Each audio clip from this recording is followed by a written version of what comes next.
ओम नमः शिवाय भक्तों, हर हर महादेव, जय महाकाल। कैसे हैं सब लोग? आशा करता हूं आप सभी लोगों ने कृष्ण जन्माष्टमी का जो पर्व है बहुत ही हर्षोल्लास के साथ मनाया होगा। नंदलाल जी का बहुत ही अच्छे से स्वागत किया होगा।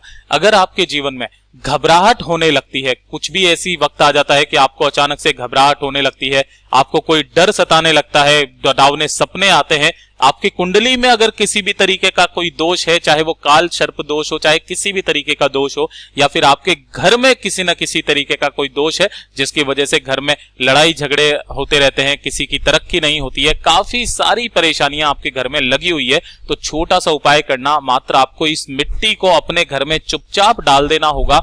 कैसे करना है पूरा उपाय बताऊंगा, परंतु उससे पहले आप सबसे एक छोटी सी गुजारिश करूंगा कि जो लोग पहली बार आए हैं चैनल को सब्सक्राइब जरूर कीजिएगा और वीडियो को लाइक करके महादेव जी का कोई सा भी प्यारा नाम कमेंट बॉक्स में लिखना मत भूलिएगा, है ना। जन्माष्टमी का जो दूसरा दिन पड़ता है, जिस दिन पड़ती है नवमी तिथि, ठीक है ना, वो नवमी तिथि जो मानी जाती है वो मानी जाती है गोगा नवमी तिथि के नाम से मनाई जाती है। गोगा जी महाराज जी के लिए ये वाली नवमी तिथि मनाई जाती है। गोगा जी महाराज थे कौन? इन्हें महादेव जी की सबसे बड़ी सिद्धि प्राप्त थी कि ये किसी भी नाग को अपने वश में कर सकते थे।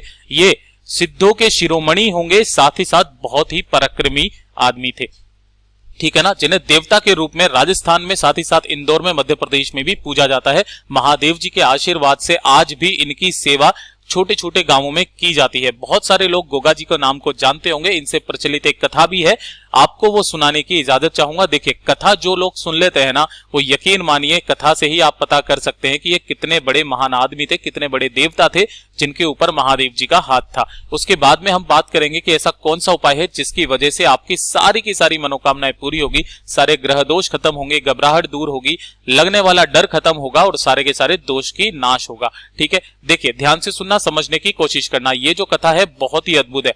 जन जन के आराध्य एवं राजस्थान के महापुरुष कहे जाने वाले गोगा जी का जन्म जो है वो गुरु गोरखनाथ के आशीर्वाद से हुआ था।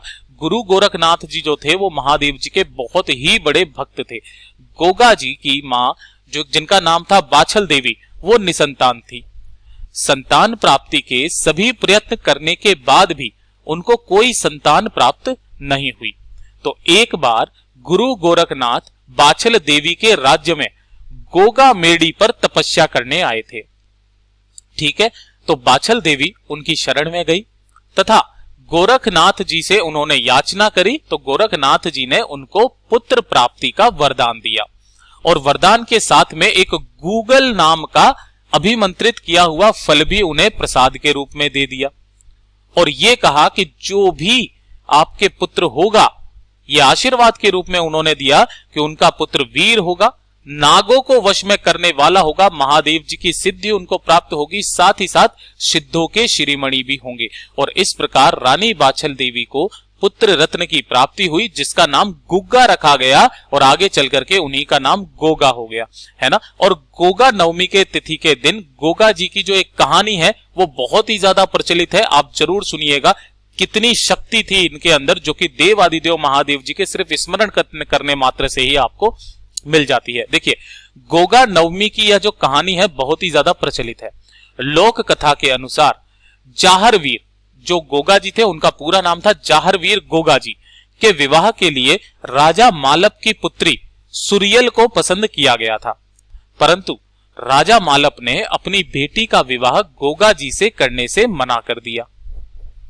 यह बात जानकर गोगा जी को बहुत दुख हुआ।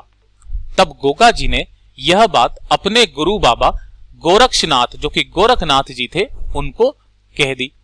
कह देने के बाद गोगा जी बाबा गोरखनाथ के प्रिय शिष्य थे, उनके दुख के निवारण के लिए गुरु गोरखनाथ ने वासुकी नाग का आह्वान किया।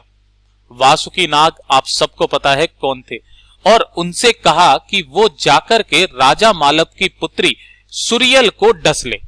वासुकी ने वैसा ही किया। ऐसा करने के पश्चात जब वासुकी नाग ने विष की काट राजा मालप के वैद्य के पास में नहीं थी, इसलिए वहां का कोई वैद्य उस विष के प्रभाव को काट नहीं सका। अपने पुत्री के जीवन पर संकट आया देखकर राजा मालप बहुत दुखी हो गए। तब गुरु गोरखनाथ के कहे अनुसार वासुकी नाग एक साधु का रूप यानी कि साधु का वेश लेकर राजा मालव के पास पहुंचे और उनसे कहा कि मैं तुम्हारी पुत्री का उपचार करके उसके प्राणों की रक्षा कर सकता हूं, परंतु तुम्हें इसके बदले मुझे एक वचन देना होगा। राजा मालव ने उनसे पूछा कि आप मेरी पुत्री के जीवन की रक्षा करने के बदले में क्या चाहते हैं? आप जो मांगेंगे मैं आपको ना नहीं करूंगा। तब साधु के वेश में आए वासुकी नाग ने उनसे कहा कि आपको अपनी पुत्री का विवाह राजा जेवर सिंह के पुत्र चाहर वीर गोगा जी से करना होगा, जो कि गोगा जी महाराज जी के नाम से प्रचलित है। राजा मालव ने अपनी स्वीकृति भी दे दी। स्वीकृति देने के पश्चात तब साधु वेशधारी वासुकी नाग ने उन्हें गुग्गल मंत्र का जाप करने के लिए कहा। गुग्गल मंत्र के जाप के प्रभाव से राजकुमारी का स्वास्थ्य ठीक होने लगा और उस पर से विष का प्रभाव समाप्त हो गया। तब राजा मालव ने अपने वचन का पालन करते हुए अपनी पुत्री सुरियल का विवाह गोगा जी से करा दिया। ये जो कथा थी ये हर गोगा नवमी तिथि के दिन पढ़ी जाती है। ठीक है, अब ध्यान से सुनना, उपाय कैसे करना होगा जिससे कि आपके सारे दोष खत्म हो जाएंगे। ध्यान से सुनना, आपके घर में जो भी गमला है ना, या गार्डन है, उसमें कोई ना कोई मिट्टी जरूर होगी। आपको उसी मिट्टी से कुछ इस तरीके से प्रतिमा बनानी है। ठीक है ना, छोटा सा एक घोड़े नुमा आकृति बनाना, उसके ऊपर इस तरीके से गोगा जी की छोटी सी प्रतिमा आपको बनानी होगी। ठीक है ना, प्रतिमा बनाने के पश्चात इसी प्रतिमा का आपको पूजन अर्चन करना है। पूजन अर्चन करने के लिए आप जो चाहे वो आप इन पर चढ़ा सकते हैं, परंतु कुछ चीजें जो कि गुरुदेव ने बहुत जोर करके बताई थी, पहली चीज वो होती है पुए, है ना। तो आपको थोड़े से पुए बनाने होंगे, जिसको आटे को चीनी के अंदर घोल करके और उसी के अंदर तिल वगैरह डाल करके तल लिए जाते हैं, इन्हें पुए कहा जाता है। साथ ही साथ आपको बनाना होगा चूरमा, है ना। चूरमा कैसे बनाया जाता है आप देख सकते हैं, और साथ ही साथ बनानी होगी थोड़ी सी खीर, है ना। इन तीन चीजों का भोग आपको गोगा जी महाराज जी पर लगाना है, और जो उनका घोड़ा आपने बनाया है उनके ऊपर लगता है पीले चने की दाल का भोग। ठीक है, ऐसा लगाने के पश्चात आपने को वहां पर पूजा अर्चना करनी है। यही वाली कथा जो मैंने आपको बताई थी, ये कथा बोलनी है। बोलने के पश्चात आपको उसी मिट्टी के अंदर उनका विसर्जन कर देना है। ठीक है ना, विसर्जन कर देने के पश्चात जो भी व्यक्ति इनका विसर्जन करेगा ना, उस व्यक्ति के विसर्जन करने मात्र से उसको डरावने सपने आने बंद हो जाएंगे।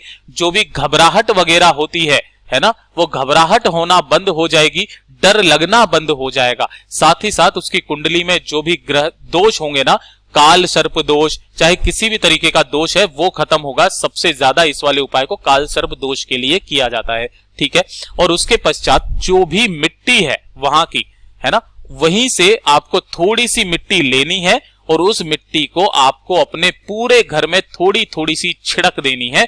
गोगा नवमी तिथि के दिन जो व्यक्ति इस तरीके से इस मिट्टी को अपने घर में छिड़क देता है ना, उस घर के ऊपर कभी भी कोई संकट नहीं आ सकता, उस घर में कभी भी कोई सांप प्रवेश नहीं कर सकता, साथ ही साथ उस घर के व्यक्तियों को कभी भी कोई सांप डस नहीं सकता। इतना अद्भुत और अचूक उपाय है ये। पूज्य गुरुजी ने बड़े ही जोरों शोरों से ये वाला उपाय बताया था, जरूर कीजिएगा। छोटा सा उपाय है, घर पर ही आप इसे कर सकते हैं। गोगा जी देवता जी के नाम से ये वाला उपाय किया जाता है, जिनके ऊपर महादेव जी का इतना बड़ा हाथ था। तो आशा करता हूं आपको अच्छा समझाने की पूरी कोशिश की। वीडियो पसंद आया हो तो लाइक जरूर करना, चैनल को सब्सक्राइब जरूर कीजिएगा।